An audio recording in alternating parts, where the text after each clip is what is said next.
one aspect of survey research, and especially online survey research, which I find so fascinating and so rewarding at the same time, is how we can program certain surveys.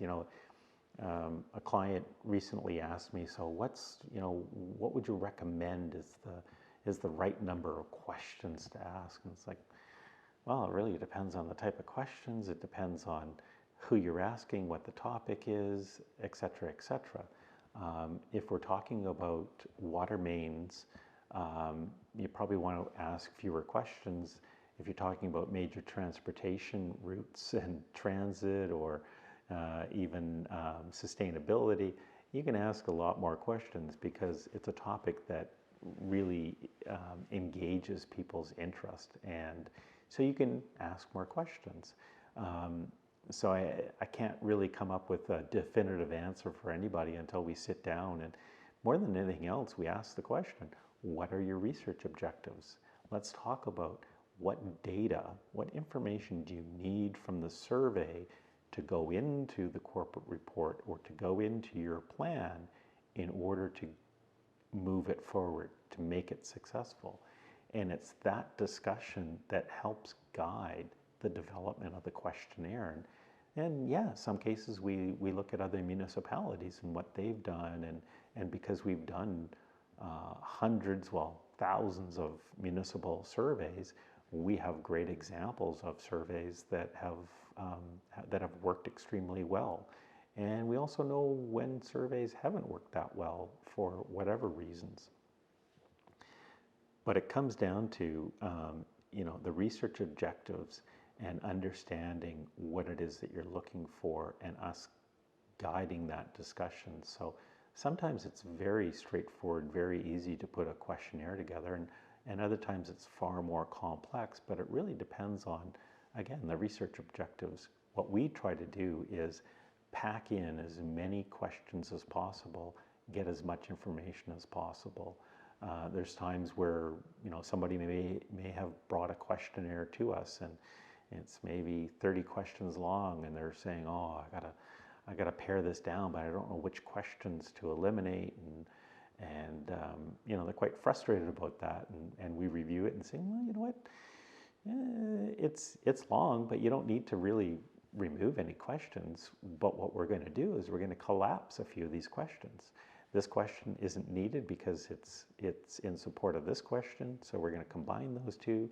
These ones are all using the same scale and their statements, so we're going to put those into a matrix. Quite acceptable. People understand it. People are comfortable with it, and they're going to respond to it. Sometimes client partners will come to us and say, we want these 15 things. We want residents to rank what's most important, and we'll automatically say to them, well, the challenge with ranking is that the reason why our telephone numbers are 7 digits long is because a long time ago, psychologists figured out that really 7 bits of data is about the extent that we can manage in our mind at one point in time. So if you have 7 or more bits of information, ideas that you want somebody to rank, it's very, very difficult for them to do that because they have to juggle all those concepts in their mind at one time.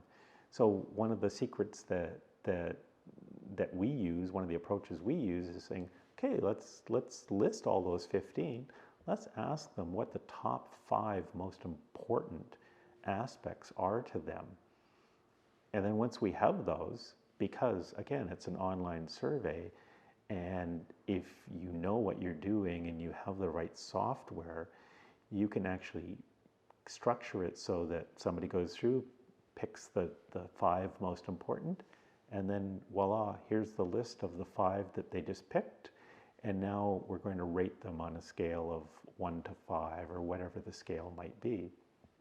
And the value of that is that they get something and they understand the absolute value of one aspect or one option over another versus this this big 15 list and nobody knows what to do with it or whatever. It narrows the focus down and helps guide the decision making so that you can be quite definitive and quite confident in the outcome of your survey.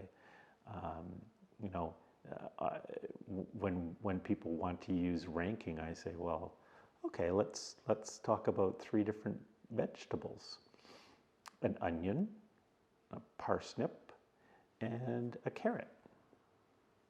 Okay, which could you rank in order? Which vegetable is your most favorite to eat? I think most people would agree that carrot's first, and probably parsnip is second, and then onion third. You know, unless they don't have any social events or we're in a global pandemic, then it's fine. You can eat the onion. So that's a ranking. That's great. Now, if you ask people to rate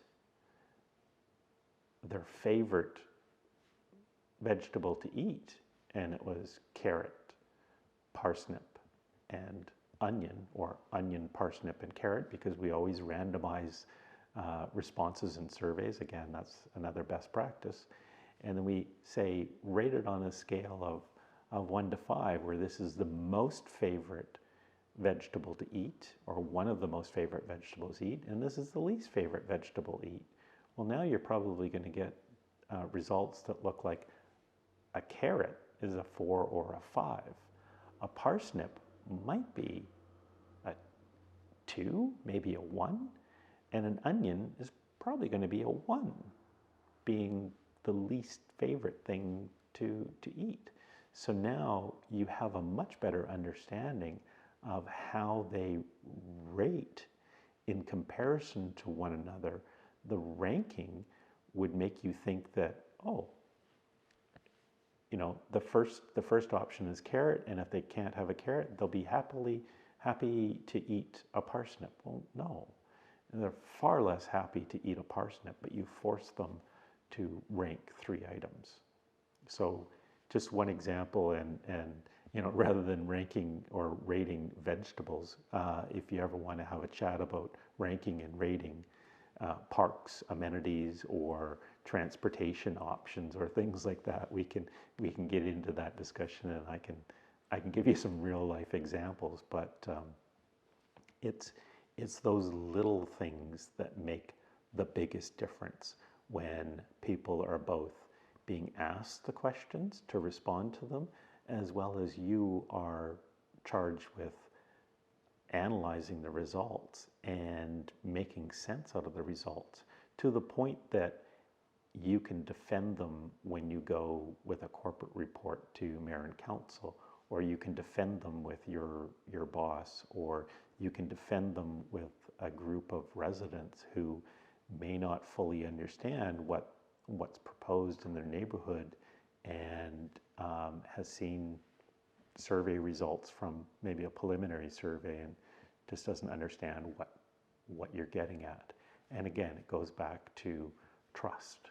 The more open and clear and decisive the questions are, the easier they are to answer.